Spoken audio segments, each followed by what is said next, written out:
Ya podemos irnos. Yo espero que no nos hayamos ido para el aire. Si no, bendijimos mucha gente. By the well, chequéate si tiene que borrar un par de los mensajes anteriores porque se le llenó el asunto esta mañana a la gente. Así que bórrate un par de los viejos para que se queden los nuevos. Good.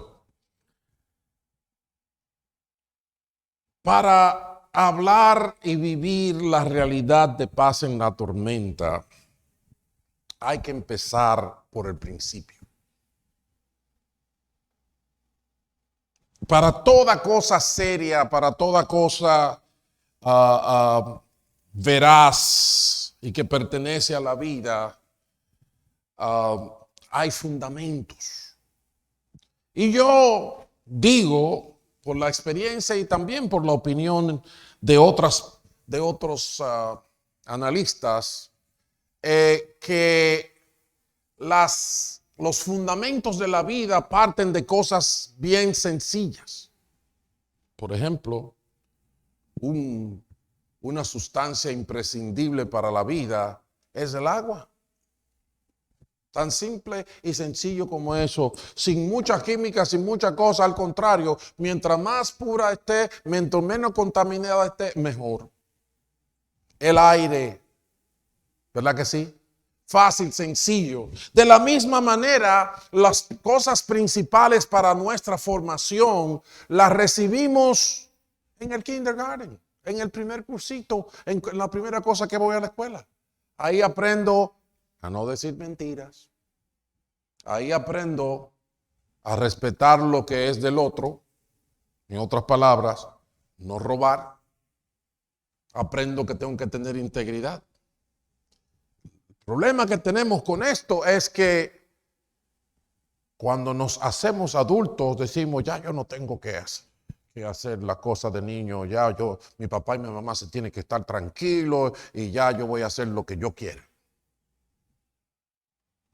Y cometemos el error de dejar los fundamentos que ya hemos aprendido en el kindergarten. Porque, no, eso es para los niñitos, eso no es para mí, yo soy adulto, ya yo sé lo que es bueno. Y entonces por eso tenemos un montón de adultos mentirosos, sinvergüenzas, irresponsables, que lo primero que descuidan y lo primero que atacan es a sí mismos. Porque nosotros pensamos que es el otro. Pero al primero que le hacemos daño, y el libro de Job lo dice, nuestro pecado nos hace daño a nosotros y al Hijo de Hombre como nosotros.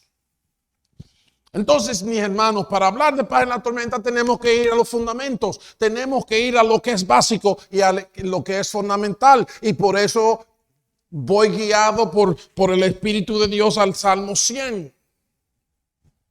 El Salmo 100 dice que tenemos que reconocer que el Señor es Dios. Reconozcan que el Señor es Dios. Y usted me dice, pero ¿qué usted quiere decir, verdad? Porque cuando un escuadrón de guerra hace un reconocimiento, ¿verdad? Miden con este aparato y hacen esto y lo otro. No. Aquí estamos hablando de asentar en nuestra mente, de asentar en nuestro corazón, de establecer como parámetro de nuestra existencia que Él nos hizo y somos suyos. Somos su pueblo, ovejas de su prado. Le pertenecemos a Dios. Lo que somos lo tenemos porque Él nos los ha dado. Él agarró el polvo de la tierra, nos dio soplo de vida y por eso existimos. Y si usted quiere vivir con paz en cualquier circunstancia, lo primero que tenemos que entender es que el Señor es Dios. Hay un problemita y es que la fe en Dios está decayendo cada vez más. Hace 20 años, cuando hacían encuestas, más del 90% de la gente decía que creía en Dios. Ahora, en el año pasado, se hicieron encuestas y solo el 81% de la población en Estados Unidos dice que cree en Dios. En el 2017 todavía era 87, ya bajó 6 puntos. Hay una nueva, ¿cómo se llama? Se rompió un nuevo récord, pero en sentido negativo, en lo que es la población. Por si ustedes recuerdan, la población de los Estados Unidos de América, Norteamérica, se formó de gente que buscaban un lugar para adorar a Dios con libertad y que el gobierno no les impusiera nada. Entonces, cuando usted se tira para los años 1900 hasta los inicios del 2000, las encuestas daban más del 90% de la población como creyentes en Dios. Yo sé que hay cosas cuestionables en todo eso, pero de alguna forma tenemos que tener alguna medición. Entonces, yo entiendo una realidad, y es la realidad de la dificultad de conocer a Dios. Porque la gente de una vez te dice, oh, ¿tú crees en Dios? Enséñamelo. ¿Dónde está Dios? Muéstramelo. Que no es tan difícil, pero para ellos es un imposible. Yo sé que aún para nosotros disfrutar de la plenitud de Dios, como la palabra dice que en Jesucristo habita toda la plenitud de Dios, es difícil para nosotros los hombres cuando tenemos que responder muchas preguntas cuando estamos estudiando y se habla de la naturaleza de Dios. Ahí el maestro empieza a gaguear y muchas veces el maestro soy yo. Bueno, porque la realidad es que el Salmo 145 dice que el Señor es tan grande que su grandeza es insondable. Y cuando dice insondable, es que es tan compleja, tan profunda y tan fuera de nuestro alcance que por más que lo intentamos, no llegamos a cubrir gran terreno. ¿Entienden eso? Sí, eso es verdad. Y por eso, por eso y muchas otras cosas más que vamos a mencionar, el hombre se confunde, nosotros los hombres andamos confundidos, estamos ahora mismo en una realidad de vida en el que la realidad de Dios es oscura para mucha gente. Y eso me recuerda al apóstol Pablo en Atenas, cuando él estuvo allá y vio que los atenienses en el Areópago, el área donde había muchas exposiciones de carácter filosófica o religiosa, tenían muchos altares a muchos tipos de dioses. Y era tanto lo que ellos querían cubrir en el terreno de conocer a todos los dioses que tenían un altar vacío, que tenía una inscripción que decía al Dios no conocido. Ustedes pueden leer todo eso en Hechos capítulo 17. Y el apóstol Pablo, viendo la confusión que esta gente tenía, les dijo, yo creo que les voy a hablar de ese, porque yo creo que ustedes no conocen a Dios. Entonces tengo que hablarle del Dios desconocido. Y les dijo a los atenienses que el Dios que ellos no conocían, el único Dios, hizo el mundo y todo lo que hay en él. Y en ese sentido, Él es Señor del cielo y de la tierra. En otras palabras, es una persona única de la cual depende toda la existencia. Y es algo que nosotros necesitamos reconocer. Si no, usted nunca va a tener paz. Cuando vas al médico y te das cuenta, número uno, que tu hermana, tu prima, la vecina te había dicho, ese médico es maravilloso, mira, fulanita fue allá y se sanó de esto, por acá, la trató así, la trató allá. Cuando tú vas, tú tienes grandes expectativas. Y eso se parece a Hebreos 11:6. El que a Dios se allega tiene que creer que le hay y que galardona, que premia, que recompensa al que le busca. Amén. Eso es necesario. Y entonces cuando te pones en la mano del médico y él te dice, no se preocupe, que eso se arregla, usted se siente, ¿verdad? Pues así necesitamos conocer que Dios, Él hizo el mundo. Y en lo que nosotros nos maltratamos y nos pasamos 2000 años de existencia para aprender a través de la ciencia, Él se las sabe todas. Él las hizo todas. Qué bueno es contar con esa persona de nuestro lado, ¿verdad que sí? Él lo ha hecho todo de acuerdo a las Escrituras. Y nosotros debemos de creer en Dios. Pero hay un problema. Usted sale a la calle y como yo acabo de decirle las estadísticas, la gente que cree en Dios están desapareciendo. Y no porque se lo lleven los marcianos, sino porque están dejando de creer. Le están creyendo más al vecino, le están creyendo más al diablo que le viene con una ideita interesante. Y ahí perdemos la fe. ¿Por qué debemos de creer en Dios? Fíjense cómo vino esta crisis y cómo el libro de Romanos lo enseña y lo describe. Habla, cuando usted lee el capítulo entero se va a dar cuenta que está hablando del evangelio de Dios, el evangelio de Dios en el cual la justicia es por la fe.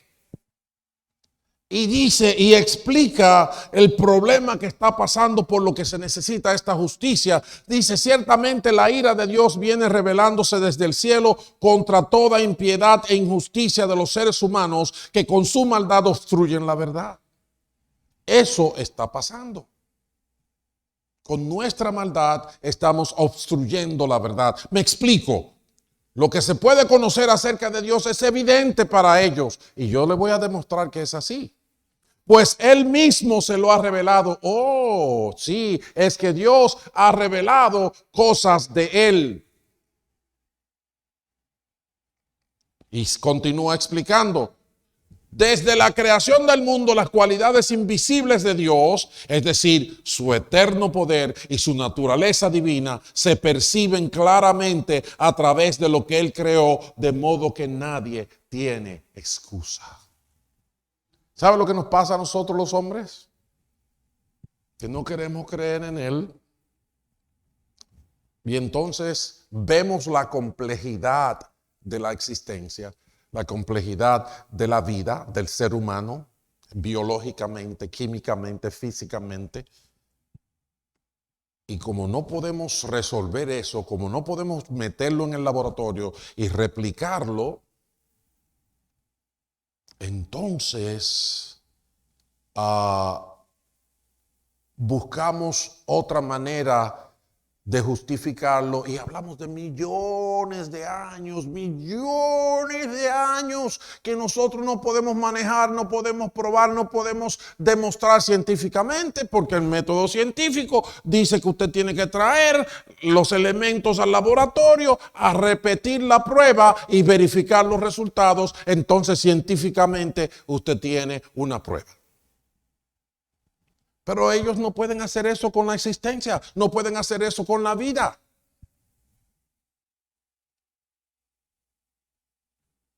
Entonces, ¿qué dicen?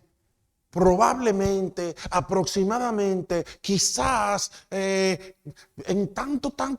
Yo sé que eso es difícil de lograr por lo que se ve en la complejidad del cuerpo humano. Oye, sí, tiene que haber durado mucho, hasta que el pastor se le vaya el tiempo predicando, diciendo mucho, porque es bien complejo el cuerpo humano. Recientemente leí sobre un científico que es especializado, de los más grandes expertos en lo que se llama LASIK para el ojo. Y ese científico dice que cuando se metió a estudiar el ojo y vio todo lo que tenía que ocurrir para que millones de celulitas que nosotros tenemos en el ojo se conformen a la función natural de dar vista, él dice, eso por casualidad, no hay millones de años que lo logren. Un científico. Después le traigo el nombre porque ese no lo tenía aquí en el libreto. Pero son de las cosas que he estado investigando y aprendo y me salen cuando no tienen que salirse.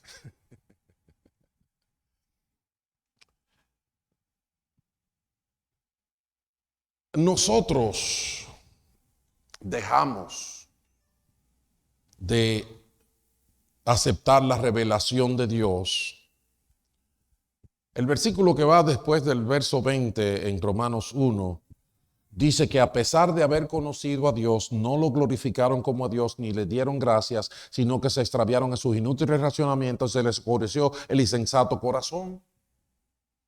Y por eso, como dice una canción de un cómico dominicano, por eso estamos como estamos, por eso nunca progresamos, y tal parece que pensamos con los huesitos de los pies.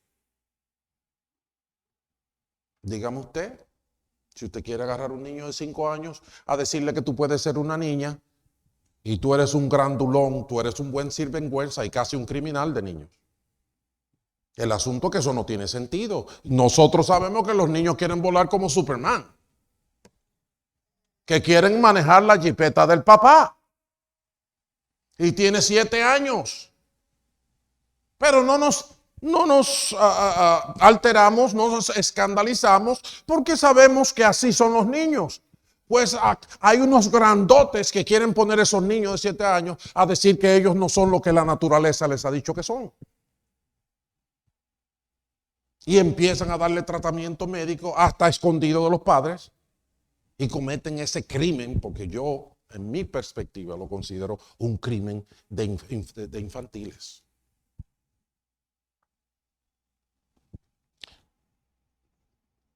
No glorificaron a Dios ni le dieron gracias, sino que creyendo ser sabios, nos hicimos ¿qué?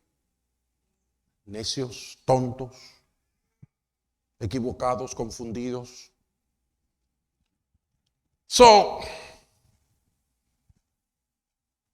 Ya el Salmo 100 nos ha dicho que el Señor es Dios. Él nos creó. Somos fruto de sus manos. Bendecimos su nombre. Ya Pablo les dijo a los atenienses, el Señor es Dios. Todo ha sido creado. El cielo y la tierra le pertenecen. Pero hay gente que te dice, demuéstramelo. Vámonos con la ciencia, eso está muy de moda. Vámonos con la ciencia. Y déjenme decirle, la ciencia es maravillosa. La ciencia, en mi manera de decirlo, es una acumulación de experiencias que nos dan conocimiento. ¿Verdad que sí? Y la ciencia nos ha ayudado a que hoy hay internet. Hay mucha gente que está viendo este mensaje por el internet. Cuando en mi tiempo, cuando yo tenía 10 años, mi tía me mandaba una carta de Nueva York y a Santo Domingo me llegaba casi 3 meses después. No, mentira, como 1 mes después. Pero cuando yo se la mandaba a ella, sí le llegaba como 3 meses después. Y hoy nada, hablamos con cualquiera que está en la China, cuestión de segundos. ¿Verdad que sí? Es bueno, la ciencia tiene su fruto, pero tenemos que reconocer que la ciencia es limitada. En los tiempos de George Washington, todavía algunos médicos científicos pensaban que se curaban algunas infecciones sacándole la sangre a la gente. Y mataron a unos cuantos. Eso es historia. Pero eso era el conocimiento que la ciencia tenía en ese momento. Nosotros el día 24 de abril, no mentira, sí, por ahí, en abril, vamos a tener al equipo móvil de WellSpan trayéndonos mamografías para las damas. Así que ya un día de esto le hablamos para que se registren. Pero hace como 5 o 6 años, y mi esposa me corrige porque yo siempre me equivoco, ¿cuántos años que hace? Empezaron a decir en algunos de los medios de comunicación que las mamografías hacían daños. Y que más que ayudar hacían daño porque se ponían a la reacción y no sé cuántas otras razones. Imagínense nosotros que en términos de la ciencia médica ni fu ni fa, nosotros dependemos de los médicos. ¿Cómo podemos servir de árbitro en esa discusión? Lo cierto es que nos hemos seguido confiando en los médicos primeros y seguimos haciéndonos la mamografía. Las damas, yo no me la hago. ¿Verdad que sí? Y la vamos a hacer. Pero lo que quiero decir con esto es que reconozcamos que la ciencia es maravillosa, pero es limitada. Y tiene sus limitaciones. Pero de todas formas, algunos piensan que la ciencia contradice la fe. Y yo quiero enseñarle por lo menos 3 científicos que dicen lo contrario. Y uno de ellos es una señora llamada Marilyn Adamson, que fue una atea por muchos años. Tenía todas las preguntas del mundo para los cristianos, diciéndole, oh, dime esto y dime aquello y dime esto otro. Pero sucede que ella se puso a responder esas preguntas ella misma. Y de repente, la señora Marilyn Adamson tuvo que caer en cuenta con las evidencias. Y ella terminó diciendo que la complejidad de nuestro planeta nos dirige hacia un diseñador cuidadoso que no solo creó el universo, sino que también lo sostiene. Ella no creía en nada de eso y ella dijo, les voy a demostrar, y empezó a ver las evidencias y terminó convirtiéndose a Cristo. Y ese par de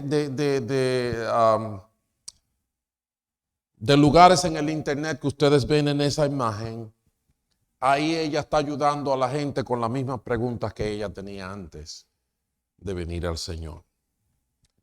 Número 1. Número 2, un doctor maravilloso, el doctor Michael Eckner, que es un neurocirujano. Y creo que en la actualidad todavía es profesor y todavía más que profesor, vicepresidente del Departamento de Neurocirugía de la Universidad del Estado de Nueva York, Stony Brook. Y él dijo de sí mismo que él fue criado con un pensamiento agnóstico y creció como un científico materialista. Él estaba tremendamente convencido acerca de la cosmovisión, de que la ciencia definitivamente desaprobaba, descalificaba la existencia de Dios. Y él era científico. Este doctor Eckner también estudió a Freud, el psicólogo, y estudiando a Freud se convenció de lo que Freud decía, en otras palabras, que Dios no era más que aspiraciones vacías, sueños sin sentido de la gente, y una desesperada búsqueda de la figura paternal, que eso es parte del fuerte de la psicología de Freud. Y De todas formas, el doctor Egner creció terriblemente, adelantó en sus investigaciones, echó para adelante y llegó a ser y aún felicitado y considerado como uno de los mejores doctores del estado de Nueva York en el 2005 por la revista de Nueva York, New York Magazine. Hay una historia muy bonita detrás de todo eso, porque sucede que leyendo yo, investigando, hubo un caso en el área donde él estaba, un niñito de como 5 o 6 años, estaba con su familia, sus hermanos, su padre, su madre, limpiando la nieve que había caído.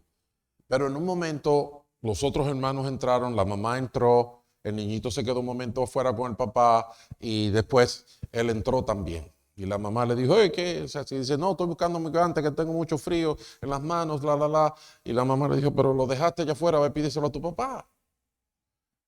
Y el papá, que ya había terminado de limpiar un área, vio que todos los hijos entraron y la mamá, y agarró y prendió el carro.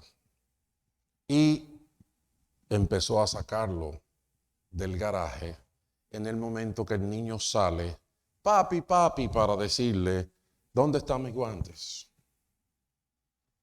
Dice que el señor, el papá, sintió que pisó algo que él pensó que fue un bulto de nieve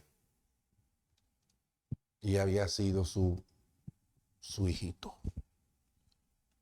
Ustedes se pueden imaginar que aún hablar de eso a uno le para los pelos. Fue una tragedia terrible.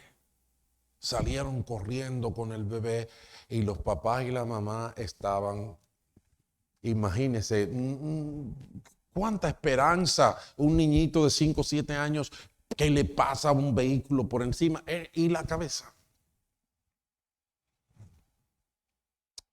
Él lo llevaron a un hospital, pero en ese hospital dijeron, no, hay que buscar al mejor, y al mejor hospital, al mejor doctor, y ese fue el doctor Egner. Se lo llevaron a ese hospital de Nueva York, creo que en helicóptero. Y allí el niño estaba vivo, pero ustedes se pueden imaginar, el cerebro se le estaba hinchando y el doctor dijo, si no le abrimos el cráneo, se va a morir, porque el cerebro no va a encontrar espacio para expandirse. Entonces la mamá le dijo, yo le firmo lo que usted quiera, sálveme a mi niño. Pues él hizo el trabajo junto con otro equipo de médicos, hizo el trabajo que tenía que hacer, le abrió el cráneo, le quitó una tapa en 2 pedazos y dice que la tapa se la guardó debajo de la piel en el vientre porque ellos tenían la convicción de que nada las iba a mantener más estériles para volvérselas a poner que su propio cuerpo. Y ahí estuvo luchando por semanas hasta que el niño se recuperó. Y le volvieron a poner las tapas del cráneo y de repente ya ni se le nota porque le creció pelo y todo y el niño va a la escuela y está teniendo una vida normal. Esa comunidad tuvo un gran impacto que esa revista del estado de Nueva York lo consideró como uno de los mejores médicos del estado de Nueva York. Egner, acuérdense de que él tiene su mentalidad darwiniana, agnóstica, con la que se ha formado, pero él se metió especialmente en un trabajo a desarrollar una teoría sobre el flujo de sangre hacia el cerebro. Ustedes saben que nosotros todos conocemos lo que se llama el derrame cerebral hasta cierto punto, a nivel laico, vamos a llamar así. que las venas, los capilares en el cerebro se rompen y hay sangramiento y una gente puede ser desde ser lesionada temporalmente hasta ser lesionada permanentemente y quizás morirse también. Todo eso puede ocurrir. Pues él estudió las complejidades del funcionamiento de cómo el corazón alimenta el cerebro, algo muy importante. Y al estudiar esto, él se sorprendió de encontrar que en el sistema craneal era un sistema que él describió como delicadamente e ingeniosamente diseñado. Porque a él le sorprendió algo. Yo nunca había pensado en esto hasta que leí el caso de su estudio.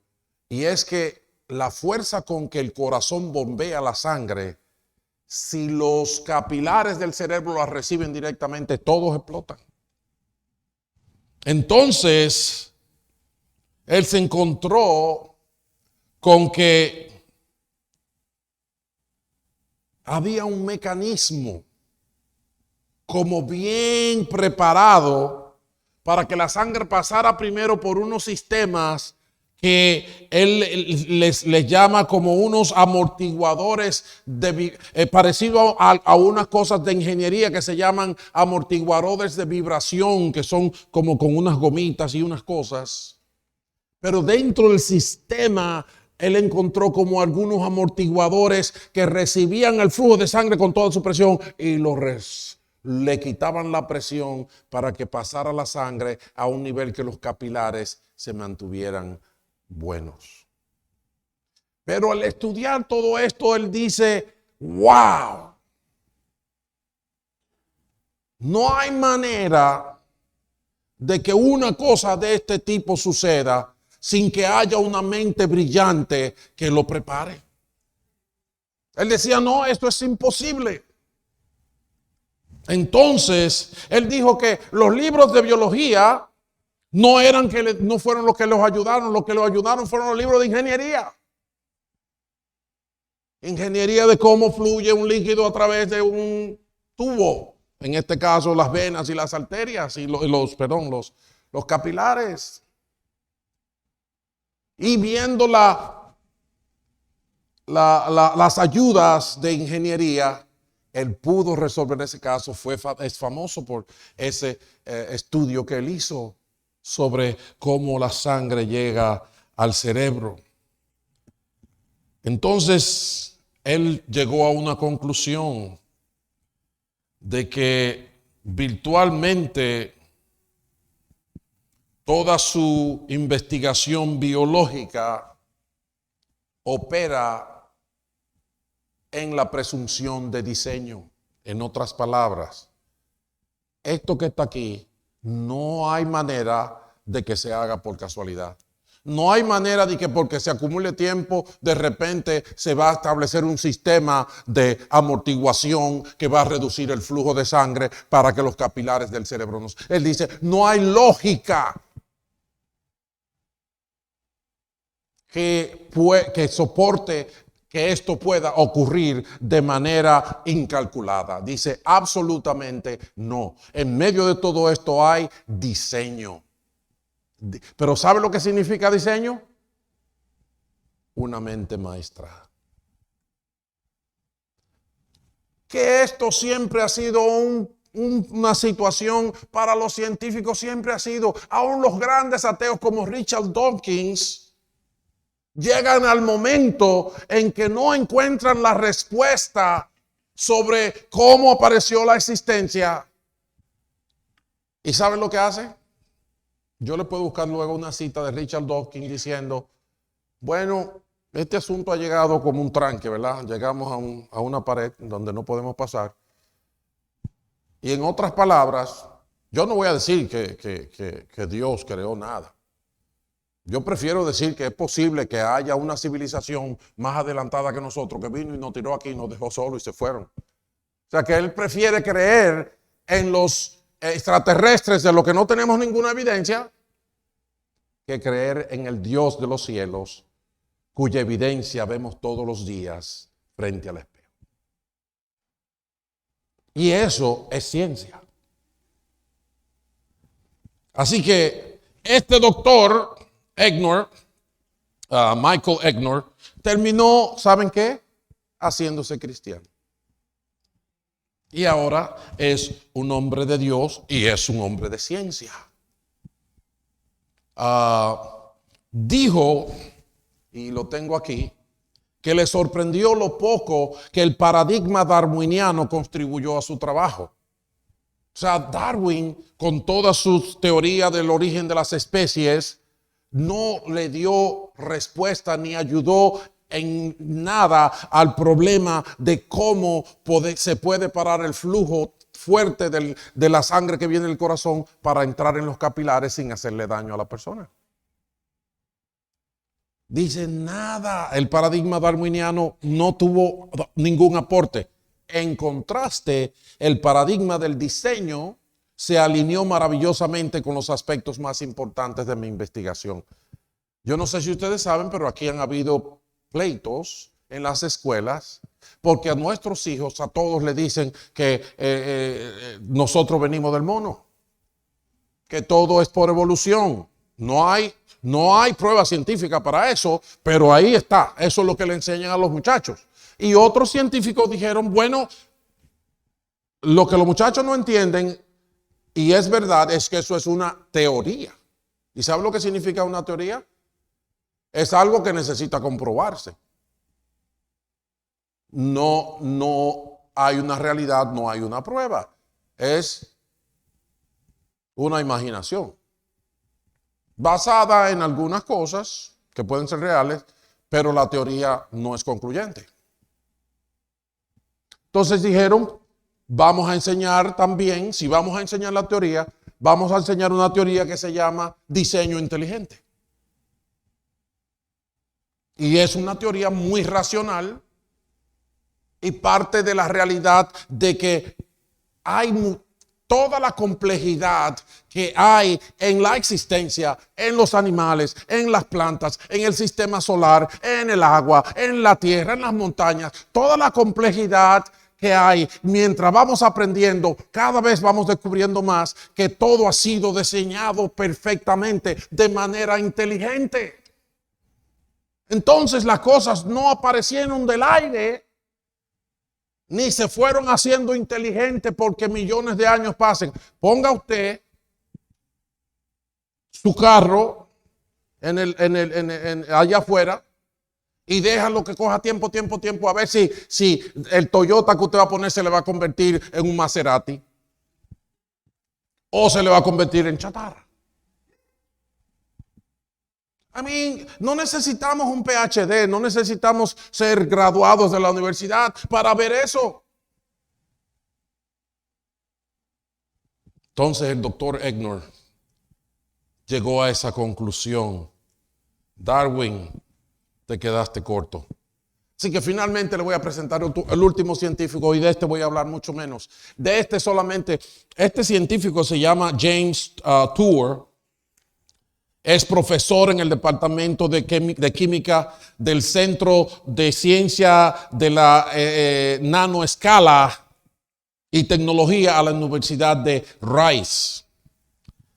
Y en un discurso, este científico, porque no soy yo el pastor, ¿verdad? Porque yo el pastor, yo tengo fe, yo lo que sé es la Biblia. Y claro, yo voy a decir, Dios hizo los cielos y la tierra. Pero este señor es un científico que estudia la nanociencia. ¿Sabe lo que es la nanociencia? Es la ciencia de las moléculas, de las cosas chiquiticas que usted no ve. De las que hay billones y billones alrededor de nosotros, adentro de nosotros, etcétera, etcétera. Y él dice que eso es un trabajo difícil. Muy, muy difícil.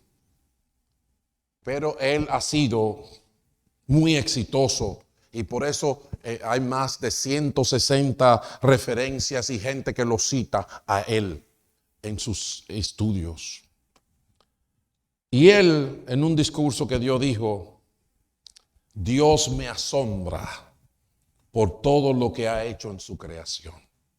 Solo un inexperto que no conoce nada de ciencia puede descartar la fe. Si usted estudia ciencia de manera seria, esa ciencia le va a llevar más cerca de Dios. Eso es lo que pasa. Cuando los científicos se ponen serios y se meten en sus investigaciones y van averiguando, lo que van descubriendo es que hay un Dios que de manera muy inteligente ha creado todo lo que hay. Y como decía Marilyn Adamson, no solamente lo creó, lo sostiene. Lo sostiene. ¿Queremos ciencia? Miren, podemos hablar de muchísimas otras cosas, de pruebas de ciencia.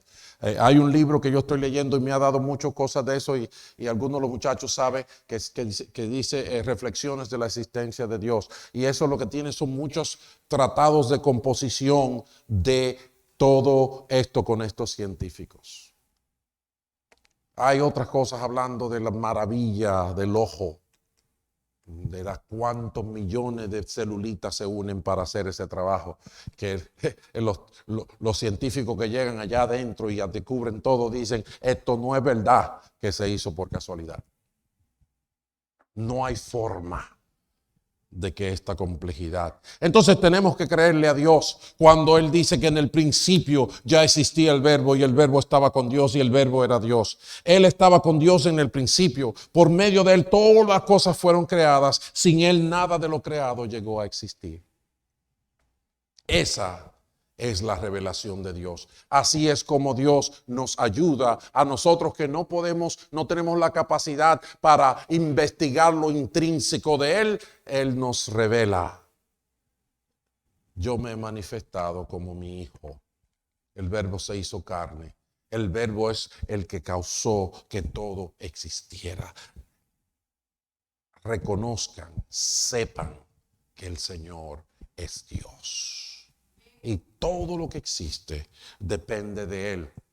Cuando sabemos que una persona con esa capacidad tiene control de mi vida, puedo vivir en paz.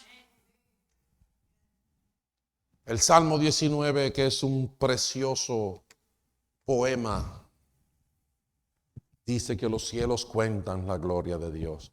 ¿Quieres saber si Él es grande? Mira los cielos. ¿Quieres saber por qué la luna no viene a comprar a Walmart de vez en cuando? Porque la pusieron ahí con inteligencia. Los cielos cuentan la gloria de Dios, el firmamento proclama la obra de sus manos. Un día transmite al otro la noticia, una noche a la otra comparte su saber, sin palabras, sin lenguaje, sin una voz perceptible. Por toda la tierra resuena su eco, sus palabras llegan hasta los confines del mundo. Lo que de Dios se conoce, nosotros lo sabemos. Porque desde la creación del mundo las cualidades invisibles de Dios, es decir, su eterno poder y su naturaleza divina, se perciben claramente a través de lo que Él creó, de modo que no tenemos excusas. ¿Quieres paz? Lo primero que tienes que saber es que el Señor es Dios. Él tiene dominio de todo. Él lo ha hecho todo. Él lo puede todo. Aunque nosotros los seres humanos queremos relegar el cristianismo simplemente a ser otra de las religiones más que existen, realmente no hay punto de comparación. El cristianismo no es un fenómeno social que los hombres hemos creado. Por el contrario, o a diferencia, es más bien la respuesta humana a la manifestación del Dios vivo, tanto a través de su Hijo Jesucristo como a través de toda la creación. Cuando salgas y veas los colores de otoño o aún la nieve, recuérdate ¿Quién lo hizo? Uno que es grande, uno que es poderoso. Y Él quiere ser tu Dios. Él quiere que tú le adores, que Él sea tu Dios y tú seas su hijo. Pablo le dijo a los atenienses confundidos que Dios es quien da a todos la vida, el aliento y todas las cosas. Sí, a Él le interesan tus problemas de economía, de pareja, de salud. A Dios le interesan. En la historia de la creación se revela que el Señor formó al hombre del polvo de la tierra y sopló en su nariz aliento de vida, y el hombre se convirtió en un ser viviente. Dios sabe lo que es vivir como un hombre, porque Él nos hizo. Así que si vamos a encontrar paz y vamos a vencer a través de las tormentas de la vida, tenemos que comenzar por reconocer que el Señor es Dios. Él es confiable, Él es capaz y las cosas que Él ha hecho son increíbles. Perdonen la expresión. Necesitamos saber que Él es muy capaz. Así que seamos serios acerca de nuestra propia naturaleza, seamos serios acerca del nacimiento del sol y la belleza del mar. Y vamos a mirarnos en el espejo y darnos cuenta de la grandeza y de la bondad de Dios. Entonces, ¿sabes lo que va a pasar? Tú vas a poder experimentar lo que es alabanza, lo que es adoración. De tu boca saldrá la alabanza y de tu corazón fluirá la adoración, porque vas a reconocer que el Señor es Dios. Pónganse de pie, vamos a orar. Vamos arriba a los que están dirigiendo. Ponte de pie. Dile gracias, Señor, porque me has hecho ver que tú estás ahí. Me has recordado cuán grande eres, cuán poderoso, que aún el viento y la mar te obedecen. Santo eres, Señor. Ah, Jehová, recordamos las preguntas que le hiciste a Job de cuando tú limitaste los montes, los estableciste, cuando dijiste el océano va a llegar hasta aquí, ninguno de nosotros te pudo ayudar, porque grande eres. Tu grandeza es inescrutable, es insondable. Nadie la puede alcanzar, pero entonces tú puedes darnos paz. Gracias, Señor. Danos tu paz. Ayúdanos a crecer en ella, aún en medio de la turbulencia de nuestros días. En ti confiamos y a ti levantamos nuestros ojos, no confundidos, sino convencidos de que tú eres Dios, el creador de los cielos y la tierra. Gracias, Padre Santo. Amén y amén. Bendito sea el nombre del Señor. Denle un fuerte aplauso.